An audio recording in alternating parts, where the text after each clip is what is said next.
Donc notre prochain intervenant, ce sera Benjamin Comeille, qui est docteur en psychologie, diplômé en 2020 à Bordeaux.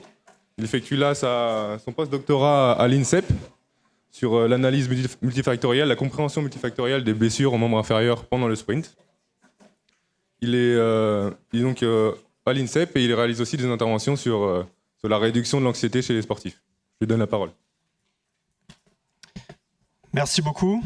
Donc, je tenais à remercier l'organisation du séminaire vraiment pour me donner l'opportunité de présenter des travaux que j'ai menés dans le cadre de ma thèse au Centre européen de rééducation du sportif à Capbreton. Donc, je me suis intéressé aux ligaments croisés, puisque c'était une des problématiques qu'ils avaient là-bas, la gestion des ligaments croisés, surtout sur l'aspect psychologique. Ici, je vais vous présenter du coup l'identification des profils psychologiques qu'on peut détecter chez les sportifs blessés aux ligaments croisés, avec une étude qui va s'intéresser à l'efficacité de la réduction de cette anxiété de reblessure à l'aide de la préparation mentale à base d'imagerie mentale. Et je vais donner des indices aussi afin de prévenir ces blessures aux ligaments croisés, avec un lien évidemment sur les ischio-jambiers à la fin. Donc en introduction, je vais faire un état de l'art rapide de la problématique de la blessure, notamment avec la présentation de certains modèles en psychologie qu'on utilise, un qui va être centré sur la prédiction du risque de blessure et un qui va être centré du coup sur la prédiction de la réhabilitation. Ensuite, je m'intéresserai du coup à la problématique du retour au sport, notamment qu'est-ce qui cause ou non le retour au sport, comme l'anxiété de reblessure, qui est un thème majeur, avec la présentation des profils de ces sportifs, une intervention du coup qui visera à réduire ces anxiétés, et vous verrez peut-être aussi redémarrer au niveau des sportifs plus vite, et enfin une partie sur la prévention. Alors Gaël m'a un peu coupé l'herbe sous le pied puisqu'il a présenté cet article qui est le consensus de Barr, qui est en fait un article sur lequel on s'appuie beaucoup pour les travaux, en tout cas en psychologie, puisque ça nous permet de définir un cadre sur la blessure, notamment, comme je vous ai mis la définition un peu barbare en texte. Je ne vous demande pas forcément de la lire, mais si vraiment vous voulez vous intéresser, c'est comme ça qu'elle est définie. Donc moi je vais m'appuyer sur cette définition en fait pour faire tout mon exposé. Et du coup, je vais vous présenter la prévalence maintenant de ces blessures. En gros, en France, donc les chiffres de l'INSEE de 2015, on a 9% des athlètes qui se sont blessés, ce qui représente environ 1,6 million de personnes. Donc je vous ai mis une petite cinématique d'un jeu à l'époque sur Mega Drive, parce que je suis assez vieux maintenant, mais comme je viens de la spécialité foot américain, forcément, j'ai mis un petit clin d'œil. Donc 9% des athlètes se blessent chaque année en France, ce qui nous amène du coup à nous questionner comment on peut prédire ce risque de blessure ou l'éviter. Donc un des modèles principes en psychologie, c'est le Stress Injury Model de Andersen et Williams, qui a été d'abord à l'origine créé en 88 puis réactualisé en 98. Donc je vais vous présenter ce modèle assez brièvement puisque je vais y revenir un peu plus tard.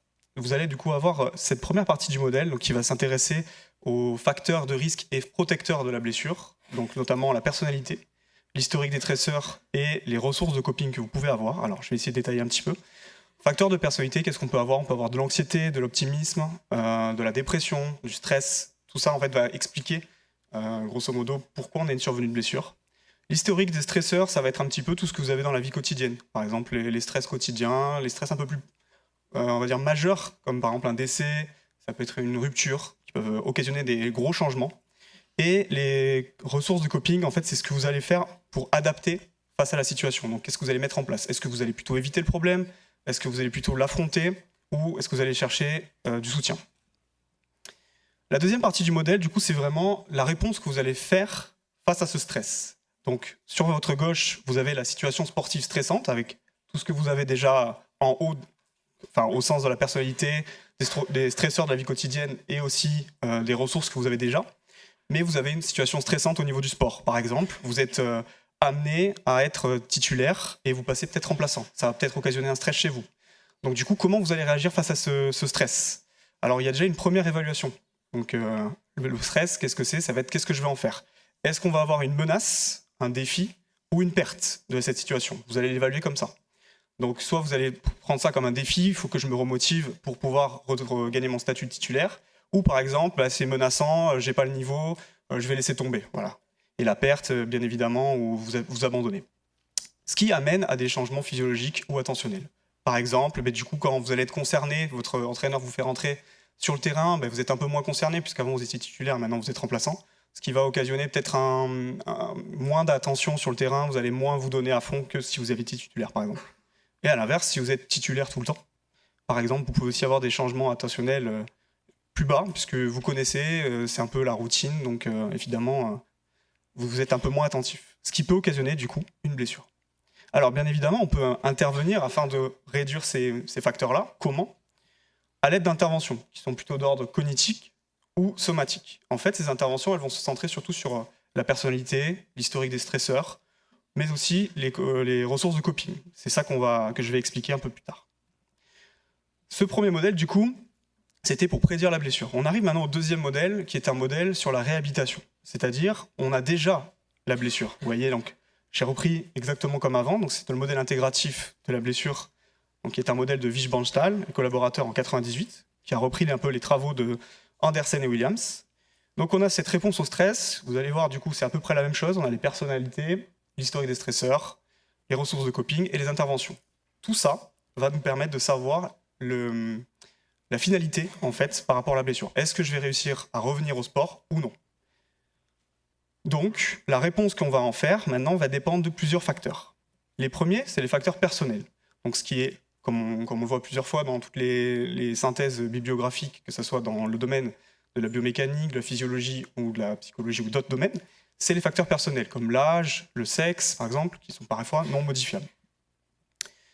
Les facteurs situationnels, du coup, je vous en ai parlé un peu tout à l'heure sur l'ancien modèle, ça va être par exemple le changement de rôle dans l'équipe. Vous allez être remplaçant, ou vous allez être titulaire, ou il y a d'autres facteurs comme vous allez devenir capitaine, c'est des nouveaux facteurs pour vous. Changement de statut, par exemple, au sein de votre sport. Ici, vous avez la représentation en fait, de 3 grandes flèches qui vont aussi dans l'autre sens. En fait, c'est une interaction permanente entre tout ce qui va se passer, qui sont donc l'évaluation cognitive, la réponse comportementale, et les réponses émotionnelles que vous allez faire face à la situation. La blessure, du coup, va occasionner un nouveau changement pour vous, et vous allez devoir vous ajuster face à ça. Par exemple, au niveau cognitif, qu'est-ce que vous allez mettre en place pour passer outre ? Au début, vous êtes blessé, vous êtes peut-être dans une phase un peu de déprime, parce que vous êtes incertain face à l'avenir. Mais l'idée derrière, c'est de pouvoir adapter via des réponses comportementales du style « je vais faire mes soins de kiné, je vais aller chez le médecin ». Ou les réponses émotionnelles, du coup, le stress qui était généré par la blessure, vous allez peut-être vous dire finalement je reprends le dessus parce que je vois la situation comme un défi. Donc on reprend des éléments du modèle précédent aussi. Enfin, ça va déterminer du coup votre récupération. Finalement, est-ce que vous allez bien récupérer sur le terrain ou non, sur le processus psycho.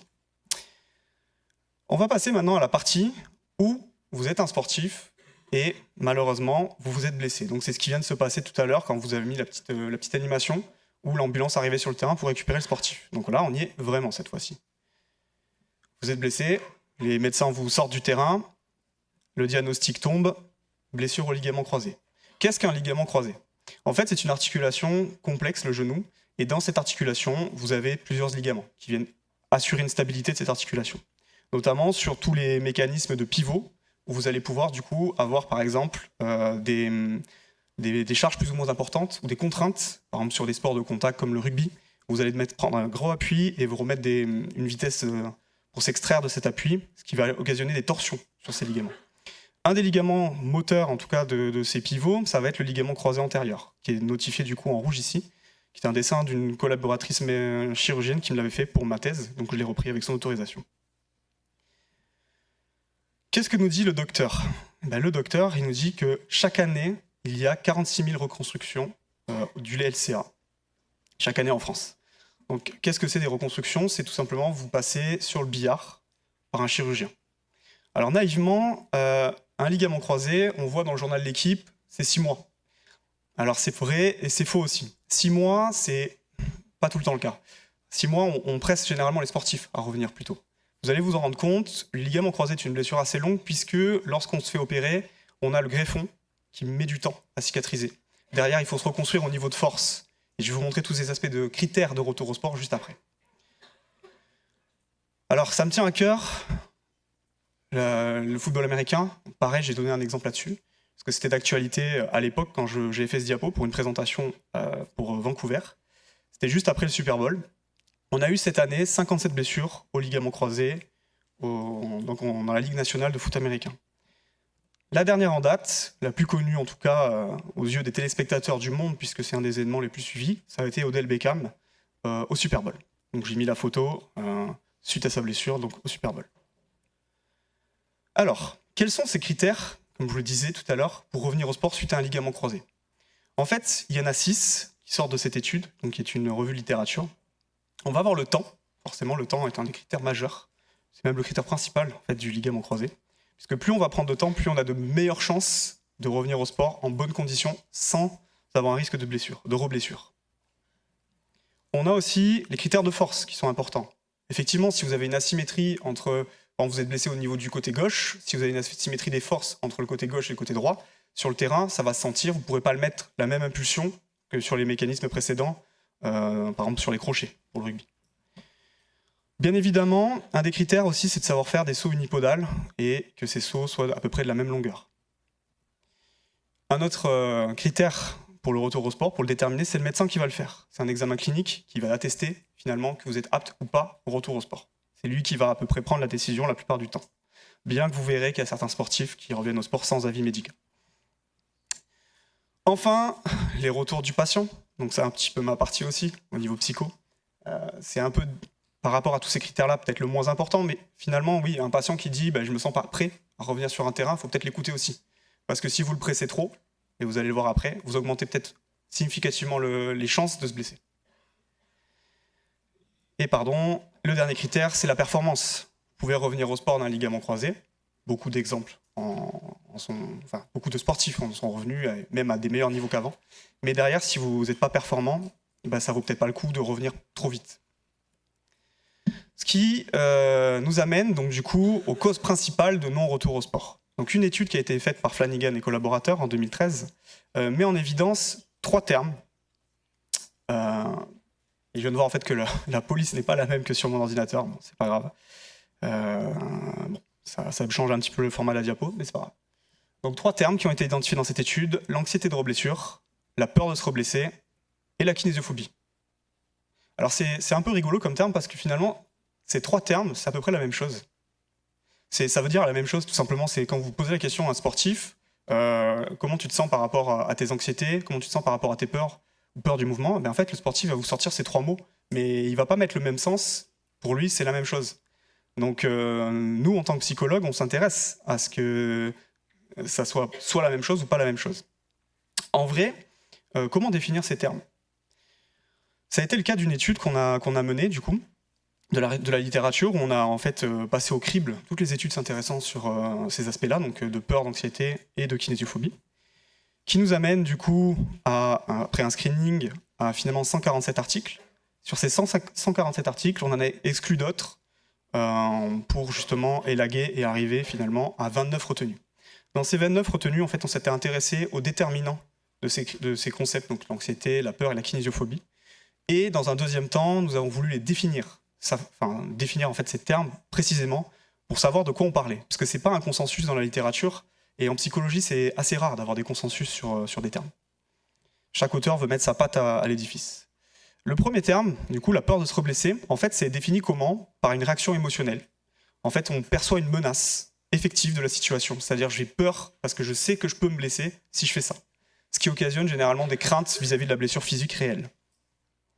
Pour la kinésiophobie, c'est un terme que les kinés utilisent beaucoup plus que...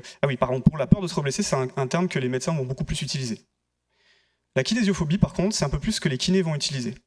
Ce qui est en fait des associations de peur, mais de peur du mouvement.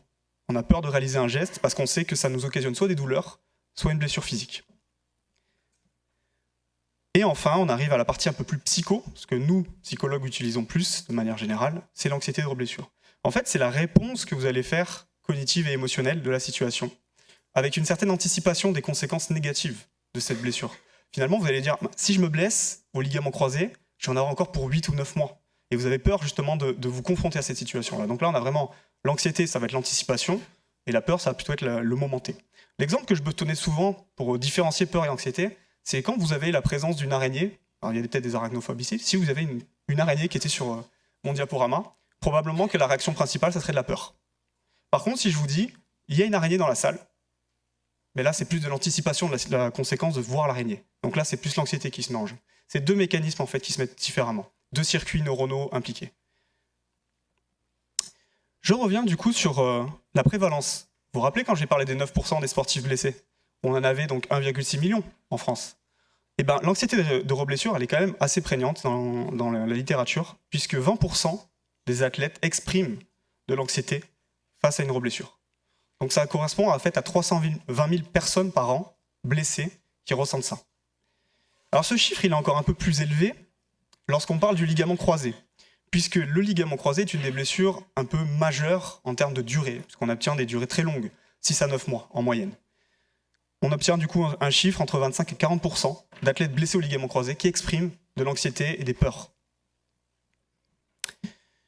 Une des premières études du coup qu'on a réalisées dans le centre de rééducation européen, c'était de s'intéresser du coup au profil de ces sportifs. Est-ce que tout le monde était égaux ou non face à l'anxiété? Donc on a essayé de détecter déjà des premiers profils des sportifs blessés au ligament croisé et de comparer ces profils face à d'autres variables médicales, sportives et psychologiques évidemment. Alors la méthode, c'est simple, c'est qu'on les a inclus et on leur a fait passer une batterie de tests de questionnaires psychologiques, questionnaires médicaux évidemment.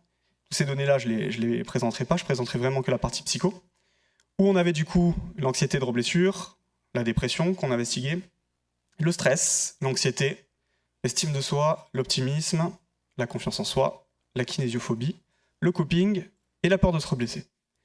Tous ces facteurs, du coup, nous ont permis ensuite de nous intéresser un an après, en fait, au retour au sport. Est-ce que ces athlètes sont revenus après un ligament croisé? Oui ou non? C'était la seule réponse qu'on leur demandait. Êtes-vous revenu au sport? Du coup, voici comment ces profils ont été expliqués. Alors, je ne vais pas rentrer dans les statistiques, mais si ça vous intéresse, je pourrais en discuter un petit peu. On a fait des analyses de clusters qui nous ont permis d'identifier 4 types de profils. Le premier profil est un profil donc, de faible confiance. Vous pouvez le voir avec le critère doré, la confiance dans le genou, qui est vers le bas. En fait, cette variable, elle est normalement positive. Si vous avez confiance dans votre genou, votre score, normalement, devrait être au-dessus de 0, donc plus vers 1,5, plutôt que dans le négatif. Pour le deuxième profil, du coup, là, on avait plutôt identifié des réactions mineures, anxio-dépressives. En gros, c'est des gens dans la vie de tous les jours qui sont un peu stressés, anxieux de manière générale, ce qu'on peut trouver dans la population dite générale. Pas d'inquiétude particulière de peur, pas d'inquiétude particulière d'anxiété ou de confiance dans le genou, ils sont plutôt à 0. On a trouvé enfin un autre profil qui est un profil adaptatif et un profil maladaptatif sur lesquels je vais revenir. Alors le profil adaptatif, qu'est-ce qu'il veut dire ici? Toutes nos variables dites négatives, donc l'anxiété de reblessure, la peur, la kinésiophobie, le stress, l'anxiété, la dépression, vous voyez qu'elles tendent à aller vers le bas. C'est-à-dire qu'en fait, c'est des gens qui sont plutôt confiants dans la vie de tous les jours, qui n'ont pas de peur particulière, pas stressés, pas anxieux, pas dépressifs. Donc plutôt un profil qui est adapté face à la situation. Le deuxième profil, que j'ai signifié en rouge ici, c'est plutôt un profil du coup maladaptatif. Pourquoi? Parce qu'ils vont avoir en fait des variables très élevées de stress, d'anxiété de reblessure, de peur, de kinésiophobie et une faible confiance dans leurs genoux, c'est-à-dire qu'ils ne sont pas du tout confiants dans leurs genoux. Ce qui nous amène maintenant cette fois-ci à regarder un peu plus en détail les différences entre ces profils via d'autres variables un peu plus positives comme l'estime de soi. Donc là, vous pouvez voir entre les profils différents, on a par exemple le profil de gauche et le troisième profil, donc le profil adapté. On a des variables qui sont plutôt élevées entre ces profils-là, et plutôt vers le bas pour les profils anxieux-dépressifs, on va dire un peu, et les réponses maladaptatives. On a à peu près le même schéma qui se répète pour l'optimisme. On a à peu près la même chose pour problème. Alors qu'est-ce que c'est? C'est les stratégies que vous allez mettre en place pour faire face à la situation. Donc là, on était revenu sur les ressources de coping. Donc c'est ce que vous avez 3 grandes ressources. Ça va être soit vous allez vous confronter à la situation, affronter la situation affronter le problème. Vous allez soit l'éviter, ce qui va être du coup lié aux émotions, donc le profil juste après, en rouge. Et vous avez le soutien social, en bleu, qui là est le même. Il n'y a pas de différence entre les profils. Vraiment, c'est le même. Ces variables-là, du coup, c'est des variables un peu psycho. Maintenant, je vais vous présenter un petit peu ce qui se passe pour le retour au sport. Vous avez du coup en doré le pourcentage d'athlètes étant revenus au sport, je reviens juste un peu avant, voilà, qui sont revenus au sport dans le premier profil. En rouge, la part de sportifs n'étant pas revenus au sport. Ce qui peut être expliqué soit parce qu'ils ont eu, par exemple, des difficultés à revenir liées à la prise en charge, des douleurs persistantes, des anxiétés, par exemple. Mais 85% de ce profil était revenu au sport à 1 an. Le deuxième profil, un peu anxieux-dépressif, il revient quand même au sport. Il n'y a pas de différence entre les deux. En tout cas, il est à 26%, 27% pour ceux qui ne sont pas revenus au sport. Mais ça reste pas différent de l'autre profil. Le troisième profil, on observe 19,4% de sportifs étant revenus au sport. 80% de sportifs étant revenus au sport. Par contre, pour le dernier profil, donc celui qu'on a considéré comme maladaptatif, on observe vraiment 54% de sportifs n'étant pas revenus au sport. Donc on cerne en fait ici qu'il y a un problème quelque part, c'est que ces sportifs-là, finalement, ils ont quelque chose qui les empêche de revenir au sport. Et si vous vous rappelez, je vous ai présenté les variables qui étaient très élevées d'anxiété, de stress, de peur, ce qui vient mettre un frein en fait à ce retour. Donc c'est ce profil-là en fait qui est important à mon avis pour intervenir. Ce qui devrait être un focus en fait de tous les intervenants, c'est-à-dire le médecin, les préparateurs physiques, les psychos, les kinés, enfin toutes les équipes médicales sur les soins pour ces sportifs. On observe du coup qu'il y a des réactions de reblessures maladaptatives. Comme je le dis, il faut targeter du coup ces interventions pour essayer de diminuer en fait ces réponses émotionnelles négatives et pour essayer d'augmenter en fait ce retour au sport qui est de 45,6%. Enfin, quand même, il y a quelques limites à cette étude. Alors, il y en a plein d'autres, mais j'ai mis les principales. C'est difficile à généraliser pour toutes les blessures, puisque le ligament croisé est une blessure un peu particulière. On a aussi ces trajectoires de l'anxiété. On ne les connaît pas, on ne sait pas comment ça évolue dans le temps, l'anxiété. Est-ce qu'on l'a tout le temps présent du début à la fin, ou est-ce que ça diminue dans le temps, ça remonte? Ça, on ne savait pas. Donc, on a mené une deuxième étude, qui est une étude un peu plus interventionnelle. Essayer de répondre en fait, à ces objectifs-là, de réduction du stress et de l'anxiété et de la dépression, du renforcement en fait, de ces stratégies qui sont le coping, donc l'affronter le problème, augmenter l'optimisme qu'on a face à la blessure, sa confiance en soi et l'estime de soi, et faire baisser les pourcentages de reblessures, parce qu'effectivement, j'en ai pas parlé, mais 5 à 10% des athlètes en moyenne se reblessent, ce qui est quand même un gros chiffre. Et quand je parle de reblessure, je parle de reblessure au ligament croisé. C'est-à-dire que vous venez de taper 9 mois de rééducation, vous sortez de là, vous reprenez 3 mois et vous répétez 9 mois. Ce qui est un vrai problème aussi à ce niveau-là. Et enfin, de diminuer ces délais de retour au sport. Donc, cette étude, en fait, vient s'appuyer sur des travaux de Brewer en 2001 qui avaient fait la même étude, en fait, mais sur un plus petit nombre de sportifs, puisqu'ils étaient que 20. Donc, il avait des résultats vraiment probants parce qu'il y avait des réelles différences, mais on a voulu le faire sur une population beaucoup plus large, avec des temps de mesure beaucoup plus longs, parce qu'il s'était intéressé sur une courte période, lui, c'était que 2 mois. Et du coup, c'était sur une année complète. On avait 2 groupes. Un groupe contrôle, qui avait des soins classiques de rééducation, donc des soins de prépa physique, de kiné, des suivis médicaux. Et un groupe intervention qui avait exactement la même chose, mais en plus, ils avaient des séances donc, de Visual Motor Behavioral Rehearsal, qui est une technique de préparation mentale qui s'appuie du coup sur 6 séances que j'ai présentées, que du coup j'ai fait passer à ces sportifs, qui étaient 2 de relaxation, qui permettait en fait de pouvoir les détendre, les amener ensuite, dans un second temps, à pratiquer l'imagerie mentale. Qu'est-ce que c'est l'imagerie mentale? En fait, c'est tout ce que vous allez faire pour imaginer une situation, un peu comme quand vous rêvez, un peu ce que vous faites si vous mettez un casque de réalité virtuelle, sauf que là, c'est vous, consciemment, qui vivez la situation. Et enfin, 2 séances où je les confrontais à des événements stressants, qui étaient la blessure. Tout simplement, je les amenais à revivre leur blessure, et on faisait du renforcement positif. Donc, première étape de l'inclusion, on s'est intéressé aux variables psychologiques, qui sont exactement les mêmes que tout à l'heure, qui sont l'anxiété de reblessure, la dépression. Voilà, je ne vais pas y revenir, puisque c'est les mêmes que tout à l'heure pour les profils. Mais dans un deuxième temps, on a essayé de voir, après l'intervention, quels étaient ces effets. Donc du coup, sur les mêmes variables, est-ce qu'il y avait des différences ou pas? Et nous avons, du coup, 1 an après, la reconstruction du ligament croisé, observé le nombre de reblessures et le nombre de personnes étant revenues au sport. Alors, j'ai pas tout détaillé, je vous présente vraiment que ces résultats-là, mais en fait, on a toutes les trajectoires à partir du 6e mois. Tous les 2 mois, en fait, on leur faisait passer les mêmes questionnaires. Donc, tout ce qui était anxiété de reblessure, stress, anxiété, dépression. Et on avait ça tous les 6 mois, tous les 2 mois, donc du 6e, 8e, 10e et 12e mois. Au niveau de l'anxiété, donc en bleu vous avez le groupe contrôle, on s'aperçoit que le premier temps, le T1, donc au moment de l'inclusion, on avait beaucoup d'anxiété de manière générale. Et on s'aperçoit qu'au deuxième temps, je peux rappeler qu'ils sont quand même dans un centre de rééducation, donc ils sont amenés à se dépasser, on va dire, pour la blessure, c'est-à-dire qu'ils font des exercices qui leur permettent de reprendre confiance aussi en eux. Il n'y a pas que l'intervention psycho qui va agir, mais on voit que déjà au deuxième temps, donc 3 semaines après le centre, ils sont déjà un peu moins inquiets à l'idée d'une reblessure. Ce qui perdure dans le temps, au 3e temps, 1 an après la blessure. En doré, vous allez avoir l'intervention. Donc, premier temps de mesure, il n'y avait pas de différence significative entre l'anxiété, enfin entre le groupe contrôle et l'intervention. Au deuxième temps de mesure, on voit aussi cette diminution qui perdure un peu plus même dans le temps à T3. Donc, dans l'ensemble, le résultat est significatif sur les courbes de l'interaction. Ça veut dire que l'intervention est efficace pour baisser l'anxiété de reblessure chez ces sportifs-là. On va voir la même chose au niveau du stress. Je vais vous présenter uniquement les résultats significatifs. Parce que pour toutes les variables, il y a des choses qui se passent, mais ce n'est pas tout le temps significatif.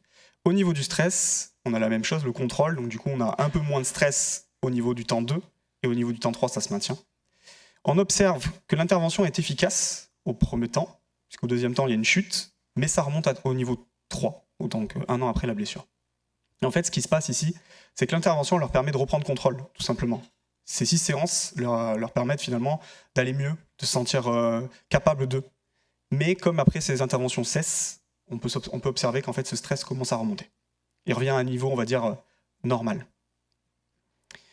Enfin, une variable quand même hyper intéressante pour les professionnels de santé, c'est la recherche de soutien. Alors qu'est-ce que c'est ? C'est un peu barbare cette variable, c'est un peu fourre-tout on va dire. C'est tout ce que vous allez mettre en place avec un sportif pour l'accompagner. Ça peut être aller voir un médecin, parler à ses amis, sa famille, à son coach par exemple, le médecin, psychologue. Enfin, c'est vraiment tout le soutien que vous allez pouvoir obtenir en fait quand vous êtes athlète. Donc ici, on observe qu'en fait, il n'y a pas de diminution pour le groupe contrôle, ça reste tout le temps la même chose, T1, T2, T3. Par contre, pour l'intervention, on observe qu'en fait, ça augmente. Les sportifs ont tendance à plus aller chercher du soutien après l'intervention parce que ça leur a fait du bien finalement de parler. On a pu évoquer la blessure, on a pu se confronter à la blessure. Et ça, ces sportifs, ils aiment parce qu'en fait, ça leur permet ensuite de reprendre confiance et de pouvoir aller faire ces démarches eux-mêmes quand ils se sentent pas bien. C'est se dire, bon, ça m'a aidé, ok, mais peut-être que je vais aller voir un médecin, peut-être que je vais aller voir un psy pour essayer au moins de continuer ces travaux-là. Et on voit que ça persiste en fait dans le temps, 1 an après la blessure. Maintenant, je vais vous présenter en fait l'efficacité de l'intervention sur le délai de retour au sport. Donc, je vous ai présenté en moyenne qu'on mettait entre 6 à 9 mois pour revenir au sport. Et effectivement, si vous prenez à 50%, donc sur la courbe, la fréquence, en gros, tout en haut, vous avez 100% des sportifs qui ne sont pas revenus au sport. Okay ? Plus vous allez vers la droite, plus c'est le nombre de jours qui passent avant de revenir au sport. Donc, plus vous redescendez vers 0 sur l'échelle verticale, plus en gros, vous êtes revenu au sport. On s'aperçoit à 50% ici qu'on met en moyenne 270-280 jours pour revenir au sport, ce qui représente environ 9 mois. Donc c'est une moyenne pour la majorité des sportifs. Il y en a qui reviennent avant, vous voyez, il y en a un qui est à 170 de tête, donc il est revenu avant 6 mois. L'histoire ne dira pas s'il s'est reblessé, mais ça aurait été intéressant de le savoir.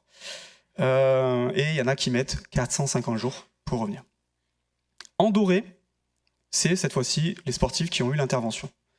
On observe qu'ils mettent à 50%, 30 jours de moins en moyenne que les sportifs, du coup, n'ayant pas eu d'intervention. Donc on peut voir finalement qu'on revient un peu plus vite au sport après l'intervention. Qu'est-ce que ça veut réellement dire en fait ? Ça signifie en fait que les sportifs se sentent un peu plus prêts psychologiquement à revenir au sport. Parce que physiquement, finalement, on n'a rien changé, on a laissé le protocole tel qu'il est, c'est qu'ils suivent leurs soins de kiné, et dès qu'ils se sentent prêts physiquement, le médecin donne l'aval et il y retourne. Mais ce que je ne vous ai pas parlé depuis le début, en fait, c'est qu'au niveau d'une blessure, on a l'aspect physique. On peut avoir 6 mois pour revenir d'une blessure avec le greffon qui va prendre vraiment corps et qu'on peut revenir au sport une fois qu'on a les 6 critères que je vous ai présentés tout à l'heure. Par contre, au niveau des aspects psychologiques, on ne sait pas en fait si on est prêt ou pas. Lorsque vous êtes confronté à une blessure, on a toujours peut-être des craintes de savoir si on est capable de refaire un mouvement, capable de savoir resprinter derrière. Et ça, on ne le sait pas. Et ça, l'intervention psychologique ici nous a permis de les faire revenir au sport plus vite. Qu'est-ce que ça montre finalement cette intervention ? Donc on a en fait une diminution de ces détresses émotionnelles, donc psychologiques, au niveau de l'anxiété et du stress liées à l'intervention.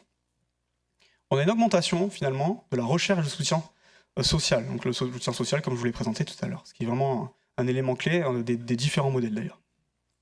On a une diminution du délai de retour au sport, ce que s'appelle psychological readiness. C'est exactement ce que je vous ai expliqué tout à l'heure par rapport à se sentir prêt au niveau psycho. Et ça nécessite seulement 6 séances. Alors que dans l'étude de Brewer, c'était 24 séances. 24 séances, quand même, c'est costaud pour un sportif à subir. 6 séances de 30 minutes max, chaque séance, c'est quand même beaucoup plus digeste. Encore une fois, on ne sait pas, pour le généraliser, pour toutes les blessures. Est-ce que c'est le cas? Est-ce que c'est la même chose pour toutes les blessures? Et on ne connaît pas les trajectoires pour chaque profil. Donc on ne sait pas comment ça se passe au sein de tous les profils. Est-ce qu'il y a une diminution plus dans un profil que l'autre? Est-ce que vous vous rappelez du premier modèle que je vous ai présenté, celui qui était sur l'aspect prévention? En fait, les aspects de prévention, finalement, ça va revenir au niveau de la personnalité. On va avoir des facteurs de risque et des facteurs protecteurs. Ces facteurs de risque, en fait, finalement, c'est l'anxiété, qui augmente en fait le risque réel de se blesser, et même de reblessure derrière. Par contre, des facteurs protecteurs, du coup, comme on a pu le montrer ici, ça peut être l'optimisme, la confiance en soi, l'endurance. Alors qu'est-ce que c'est l'endurance? C'est un terme qu'on utilise beaucoup en psychologie de la santé, pour les maladies chroniques par exemple. C'est faire face à une situation, se dire finalement, je suis endurant face à la situation, je vais tenir. Quand j'ai un cancer, si je lâche au bout de 2 mois, ça ne servira à rien, parce que c'est des soins qui vont prendre longtemps. Par contre, si on maintient son esprit combatif et qu'on essaye de le maintenir tout au long de la rééducation ou des soins, et bien finalement, on a une chance de baisser le risque de blessure. On a aussi, comme je vous avais parlé tout à l'heure, l'historique des stresseurs. On a ce stress, du coup, qui peut être soit majeur, soit mineur. Le stress majeur, comme je vous ai parlé tout à l'heure, ça va être tout ce qui va être lié, par exemple, à un décès, un divorce, une rupture, ou même une blessure, qui peuvent être un stress majeur. Et un mineur en tracas quotidien, tout ce que vous allez avoir, par exemple, j'ai manqué mon tramway ce matin, je vais avoir 5 minutes de retard à mon cours, je vais me faire engueuler, voilà, c'est tout ce qu'on peut avoir dans la vie quotidienne. Enfin, on a les blessures précédentes. Les blessures précédentes sont un bon indicateur en fait de risque augmenté du risque de blessure. Les ressources de coping, comme je vous l'ai dit, il y en avait 3. On avait l'affronter le problème, éviter le problème et recherche de soutien. On s'aperçoit que le soutien social est une des variables principales en fait finalement pour diminuer le risque de blessure lié au sport. Alors, ces interventions, en fait, elles dépendent de plusieurs choses. Elles dépendent finalement du profil des sportifs, en ayant des facteurs protecteurs et des variables positives. Si on les renforce, finalement, on a diminué finalement un risque de blessure. Par contre, il faut aussi diminuer toutes les variables négatives et les facteurs de risque qu'on a identifiés précédemment, qui nous permettent finalement aussi de diminuer ce risque de blessure. Chaque athlète est différent, évidemment. Je vais vous donner 2 études de cas très rapides. La première, c'est une ex-joueuse internationale de football que j'ai eu l'occasion de suivre dans mes travaux d'études, qui s'était blessée déjà 3 fois à l'époque quand je l'avais vue au ligament croisé, ce qui est énorme sur une carrière. Donc ça veut dire que la nana, elle s'est confrontée à 3 fois la rééducation complète d'un ligament croisé. 3 fois sans peur. Pas de peur, pas de problème, je reviens au combat, je fais mes matchs, je cartonne. Sauf qu'elle s'est blessée une 4e fois. Et là, en fait, chez elle, ça a déclenché un truc. Elle s'est dit, mince, je me suis blessé 4 fois, je me suis fait opérer 2 fois de 2 techniques différentes. C'est-à-dire une technique sur le genou. Donc vous avez la technique sur le tendon rotulien, une greffe du tendon rotulien et une greffe d'un tendon des ischios. Ce qui en fait, c'est 2 techniques différentes chirurgicales. Et elle s'est fait ça 2 fois de chaque côté. Donc en fait, dans sa tête, elle s'était mis une barrière en se disant, je ne peux plus me reblesser, parce que si je me reblesse, on ne pourra plus m'opérer. Donc pour elle, ça signifiait un arrêt de carrière. Donc là, vraiment, c'est des choses qui ont augmenté une peur de blessure inconsidérée pour elle. Enfin, un joueur international de football au Cameroun, en fait, c'était particulier parce que pour lui, c'était Dieu qui choisissait. Dieu choisissait s'il se blessait et quand il allait revenir au sport. Donc si Dieu avait décidé que c'était 4 mois, il mettrait 4 mois. Ce qui était un peu particulier, finalement, au niveau de ces aspects. Donc comment aider ces sportifs? Puisque finalement, ils étaient considérés comme des profils adaptés face à la situation, qui n'avaient pas de peur particulière. Mais ils ont quand même, au sein même de ces profils qu'on a identifiés, c'est-à-dire qu'on peut couper la classe en 4, il y a quand même encore des différences dans ces profils. Ce qui amène à développer des activités donc individualisées pour chaque athlète. Ça veut dire quoi finalement, développer des interventions individualisées? C'est se centrer en fait sur ce que l'athlète a besoin.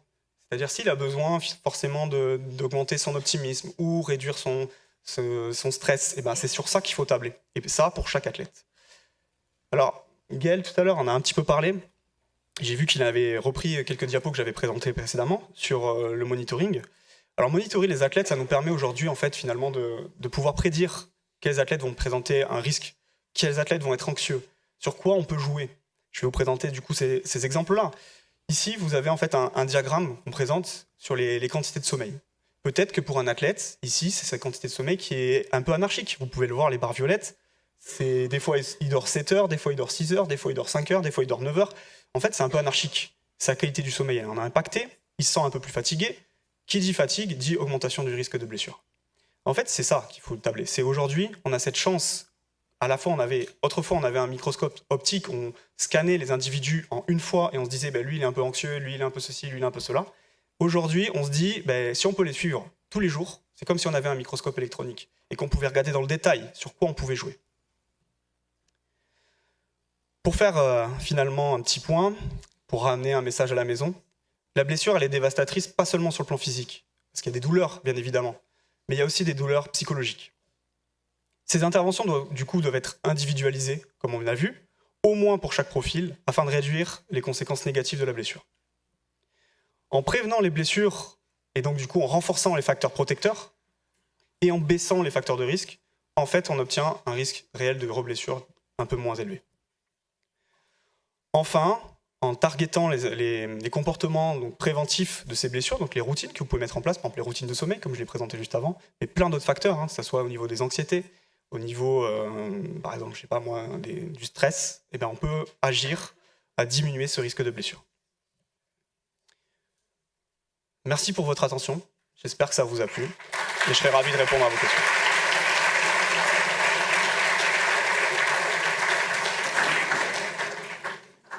Merci beaucoup Benjamin. Alors peut-être avant qu'on ouvre la présentation à des questions, j'en ai peut-être une pour commencer parce que on a bien compris dans ton parcours que tu as travaillé sur le LCA et que maintenant tu travailles sur les ischio-jambiers et que tu as présenté les résultats sur le LCA parce qu'on n'en a pas encore dans Fulgure sur les ischio-jambiers. Mais peut-être tu peux élaborer un peu sur finalement, tu as dit que chaque blessure est différente. À ton avis, qu'est-ce qui est peut-être similaire entre les ischio-jambiers, ce que tu as pu connaître sur le LCA? Qu'est-ce qu'on sait déjà qui va être différent? Qu'est-ce qui va être spécifique? Enfin voilà, est-ce que tu peux juste aller un peu plus loin sur la partie, le transfert de ce que tu as présenté aujourd'hui potentiellement aux ischio-jambiers? Alors oui, effectivement, j'ai présenté le ligament croisé, mais les ischios, forcément, c'est une thématique sur laquelle je travaille. En fait, comme je disais, chaque blessure est différente. Les blessures aux ischio-jambiers, en fait, peuvent poser problème finalement aux sportifs, puisque je pense notamment aux coureurs de sprint, qui vont être confrontés à ces blessures de manière plus récurrente qu'un ligament croisé normalement. Donc c'est en fait leur problématique à eux. C'est-à-dire, on va dire pour un joueur de tennis, ça peut être le tennis elbow. Pour un athlète de rugby, ça va être le ligament croisé. Pour un sprinter, ça va être un ischio-jambier. Et en fait, on observe, je pense, la même chose qui se déclenche en fonction des spécialités. Donc si ça peut répondre déjà à cette première partie de réponse. La deuxième chose sur laquelle j'ai pu avoir des discussions, en fait, c'est d'un niveau clinique. Parce que je suis de formation psychologue, donc je faisais des entretiens avec des sportifs, forcément. Mais j'ai cette appétence pour la recherche et j'ai pu échanger avec des cliniciens, notamment des kinés, des prépas physiques, sur les blessures aux ischios. En fait, il s'avère que lorsqu'on était donc opéré au ligament croisé, quand on a un prélèvement au niveau de l'ischio pour reconstruire un ligament croisé, on observe en fait des réticences sur les gestes liés aux ischio-jambiers, c'est-à-dire les sprints, on est un peu dans la retenue sur les mouvements parce qu'on sent une raideur au niveau de ces ischio-jambiers, ce qui amène en fait d'autres choses au niveau de ces blessures-là. Pour revenir spécifiquement aux ischio-jambiers, on observe par exemple dans chaque athlète qui se blesse, en tout cas j'en ai 80% actuellement, donc je peux donner quelques chiffres. 80% des athlètes sur lesquels on a observé des blessures dans le cadre de Fulgure m'ont fait part d'appréhension liée à leurs blessures aux ischio-jambiers. C'est-à-dire qu'ils ont peur de se reblesser aux ischio-jambiers. Alors pourquoi? Parce que comme je l'ai dit tout à l'heure, antérieurement, ils ont peut-être déjà eu des blessures aux ischio-jambiers. Ce qui amène en fait à un risque accru, finalement, pour eux, une perception accrue de la réalité qui est une nouvelle blessure aux ischio-jambiers. Et aujourd'hui, cette chronicité des blessures aux ischio-jambiers, effectivement, on a ces conséquences négatives émotionnelles.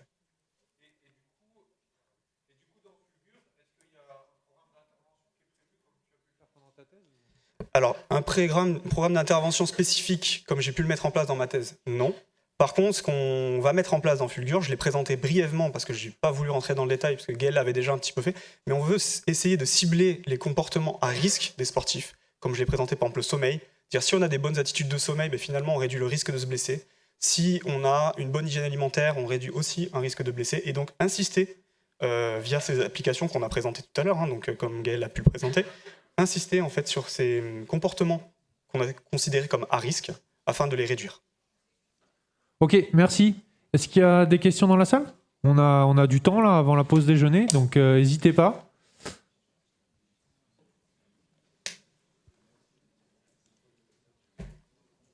Oui, moi je voulais savoir, pour les 6 séances d'intervention, j'ai un peu du mal à visualiser, si tu pouvais détailler un petit peu plus ce que vous avez fait.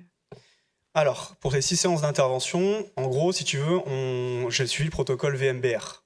Ce protocole, en fait, c'est 24 séances au total, qui avait été développé alors, par Swin en 84, puis appliqué par Brewer.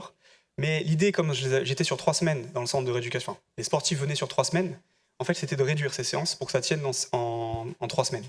Donc 2 par semaine, c'était déjà suffisant. On n'avait pas besoin de les surcharger non plus, parce qu'ils ont tous leurs soins de prépa physique, kiné, médecin. Il faut éviter. Et déjà que les plannings sont énormément chargés, je ne sais pas pour vous si vous avez fait de la rééducation un jour dans des centres, mais ça peut être chargé. Donc l'idée, c'était vraiment de les alléger là-dessus. Les 2 premières séances, du coup, je n'ai pas trop insisté, mais c'était la relaxation progressive de Jacobson. Est-ce que vous connaissez un tout petit peu ? Pas du tout. En gros, pour faire très très simple, c'est phénomène de contraction et relâchement. Donc en fait, on va contracter les muscles et relâcher, ce qui va amener dans une atmosphère de détente, puisqu'on va sentir que son muscle est vraiment lourd, il se détend. Il y a un autre aspect qu'on aurait pu proposer, c'est, j'ai plus le nom en tête, du coup. Il y a un autre principe de relaxation qui est de Schultz, je sais plus. Bon bref, c'est pas grave. Mais du coup, c'est Jacobson qu'on a fait parce que ça parle plus aux sportifs. L'autre relaxation, par exemple, ça va être sensation de chaleur sous les membres, et en fait, on les fait s'alourdir. Donc on a vraiment un aspect de légèreté, où on sent dans un nuage. Ce que je trouvais moins parlant pour un sportif, ayant lu dans la littérature. Donc on a fait vraiment contraction-relâchement. Deuxième étape, dans l'imagerie mentale, pour les placer en contexte de l'imagerie mentale, on devait reproduire aussi la relaxation, parce que tu as besoin d'être dans un cadre on va dire de confort au niveau cognitif, de manière à pouvoir imaginer. Si je te demande là maintenant de regarder dans ta tête, d'imaginer que tu es sur une plage, parce que je te donne le contexte, tu vas peut-être y arriver, parce que tu as des souvenirs de plage. Par contre, si je te place dans une situation sportive, même si tu vas avoir accès à l'information, tu n'auras peut-être pas beaucoup de détails. Donc l'idée de te placer en relaxation te permet en fait de t'alléger cognitivement et ensuite de pouvoir accéder à ces informations. Un peu comme si tu étais dans un état de rêve, tu vois. Donc ça, c'était la deuxième étape. On les faisait toujours la relaxation progressive, mais abrégée. Et ensuite, on leur plaçait dans un contexte d'imagerie mentale, de compétition. Donc se sentir bien dans son sport. Par exemple, pour un footballeur, je lui disais, tu es en situation de match, tu es à la 70e minute, il y a 2-1 pour vous, où c'est que tu es, comment tu te sens ? Et là, il me donnait du détail. Je me sens là, je fais ça, je vais m'apprêter à sortir parce que le coach me fait signe. Enfin voilà, c'est ce genre de truc. C'est tout bête, hein, il n'y a rien de sorcier dans l'imagerie. Dernière étape, pour les choses stressantes, ça va être au niveau de situations de blessure, puisque c'était le contexte qu'on voulait travailler. Du coup, on refait la relaxation progressive, mais comme ils l'ont déjà apprise 4 fois, les 4 premières séances, c'est eux qui l'amènent, eux-mêmes. Ils se relaxent tout seuls, de manière à pouvoir le reproduire chez eux s'ils avaient besoin. C'était un petit peu, tu vois, un package. On leur délivre un truc, mais ça, ils peuvent s'apercevoir finalement qu'ils peuvent maîtriser le truc et qu'ils peuvent le faire chez eux. Donc, ils avaient ce contexte où ils se mettaient en relaxation, tout seuls, comme des grands. Donc, des fois, ça prenait 5 minutes, des fois, ça prenait 30 secondes, selon les sportifs. Et ensuite, je leur faisais la séance guidée où je les faisais se blesser, mais derrière avec un renforcement positif. Parce qu'évidemment, tu ne restes pas sur une blessure. Parce que derrière, tu amènes forcément des conséquences négatives. Et voilà. Donc, il y a bien un travail sur le moment de la blessure. Tout à fait. D'accord. La VMBR, c'est ça. C'est permettrait de travailler les éléments stressants. Tu peux le faire sur la blessure, mais tu peux l'appliquer sur tout. Le fait de changement de statut, tu passes de remplaçant à titulaire à remplaçant, tu peux l'imaginer. Tu peux tout imaginer avec l'imagerie. Quasiment. Est-ce qu'il y a d'autres questions ?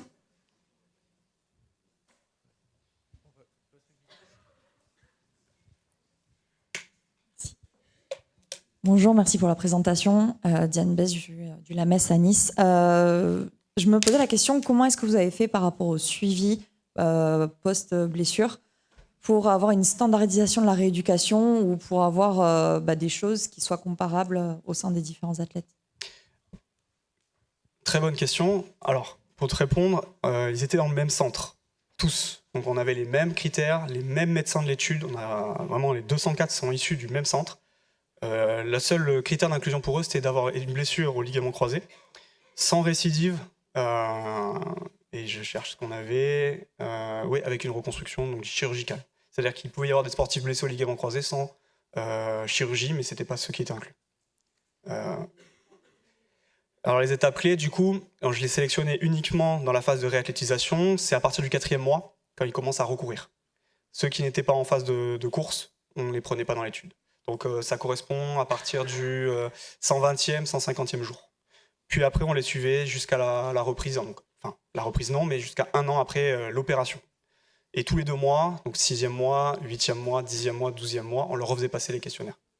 Donc on avait un suivi de comment ils évoluaient un petit peu par rapport à la reprise, tout en leur posant chaque fois, êtes-vous revenu au sport, vous êtes-vous reblessé. Bon. Très compliant, j'ai eu 68% à 1 an après. Donc sachant que j'étais non financé sur mes travaux, ouais, c'était quand même pas mal. Et du coup, pour prolonger la question, si maintenant on voulait transposer ce type d'intervention sur des blessures aux ischios, quelle période tu ciblerais? Est-ce que tu utiliserais le même nombre de séances? Comment tu l'adapterais?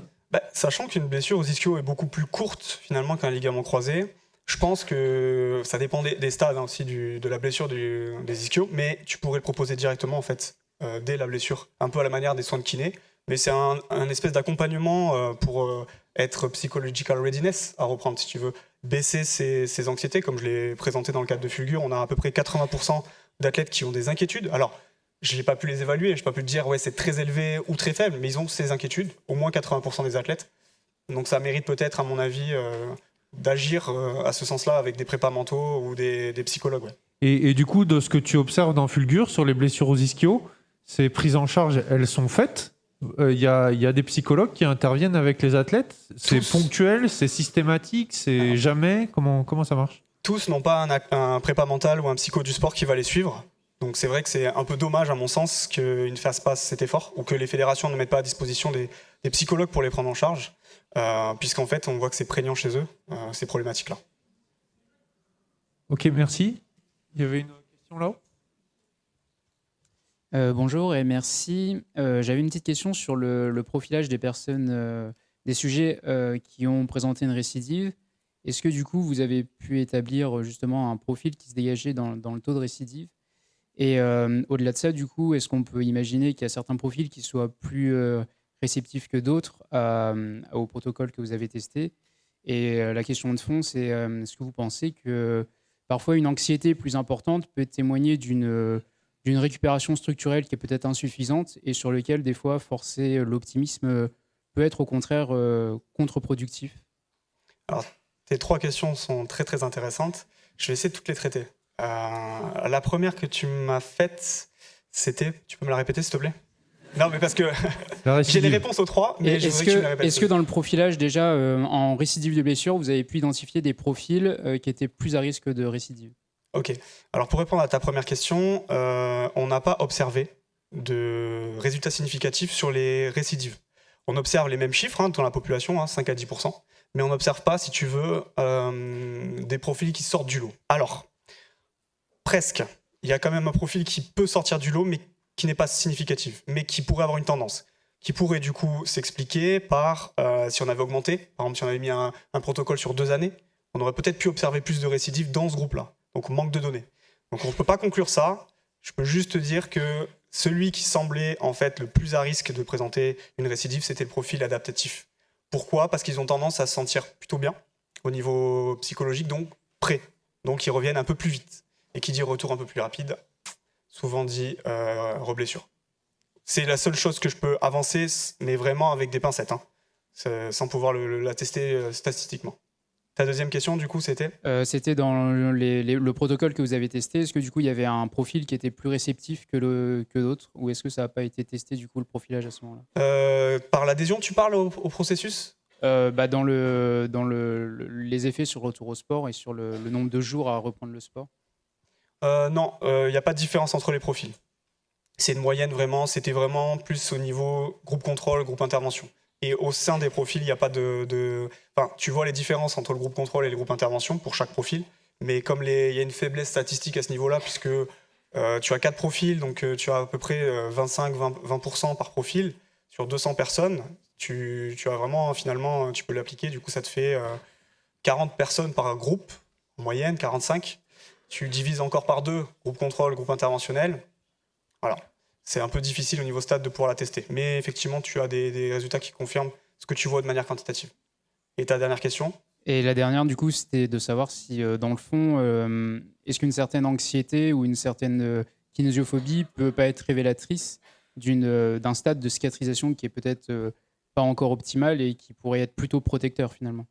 C'est très bien que tu le dises, parce qu'en fait, j'ai présenté mes travaux thèse et j'ai eu des controverses en disant ça, mais c'est quelque chose que je crois foncièrement.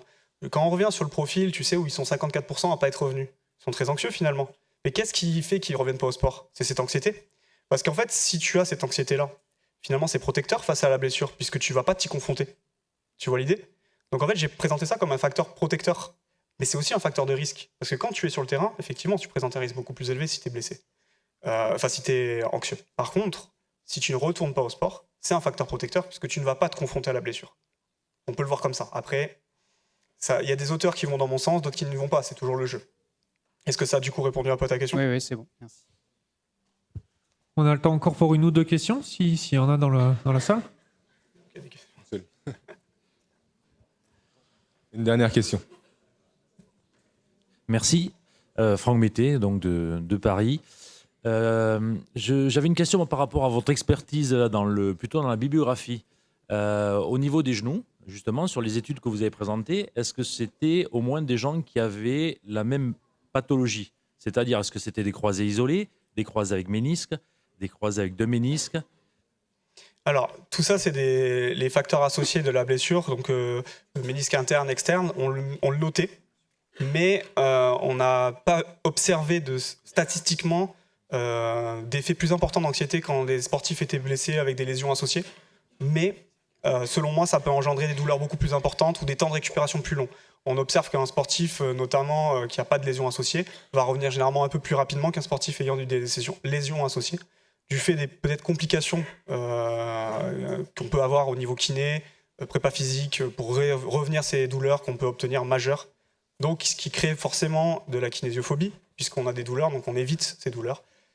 On l'observe, mais il n'y a pas de différence statistique entre le fait d'avoir des lésions associées ou non, au sens du retour, enfin, des anxiétés en tout cas. D'accord. Mais dans ce que vous nous avez présenté, ils dissociaient dans les populations où c'est dans les critères inclusifs ou exclusifs d'avoir des lésions associées ou pas ? On l'avait marqué, j'ai beaucoup donné dans ces travaux. C'est des critères qu'on a investigués, mais qu'on ne présente pas évidemment dans le cadre d'un diaporama, bien évidemment, mais c'est des choses sur lesquelles on a regardé. Parce qu'en fait, moi, ce que je vois, c'est que les Américains, ils démembrent beaucoup plus que nous.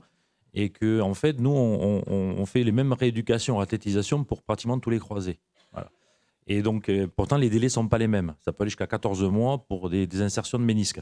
Ce qui fait qu'en fait, si on fait reprendre les gens plus tôt alors qu'ils ne sont pas prêts, il y a des douleurs, il y a des rotules qui frottent. Et finalement, ça joue aussi sur l'aspect psychologique. Et si tu as mal, c'est quand même difficile de contenir, ou si tu n'as plus ta proprioception, c'est un peu difficile.